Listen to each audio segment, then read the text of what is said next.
ఇంటిలో వచ్చే సమస్యలను ప్రార్థనతో త్వరగా పరిష్కరించుకోండి. భర్త వల్ల కావచ్చు, భార్య వల్ల కావచ్చు, బిడ్డల వల్ల కావచ్చు.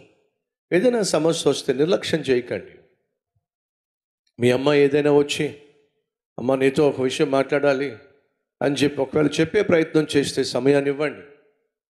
నీ కూతురు జీవితంలో, తన కూతురు చదువులో, నీ కొడుకు జీవితంలో, నీ కొడుకు చదువులో, తన యొక్క యవ్వన ప్రాయంలో తను ఏదైనా సమస్యలు గుండా వెళుతున్నట్లయితే నిర్లక్ష్యం చేయకండి.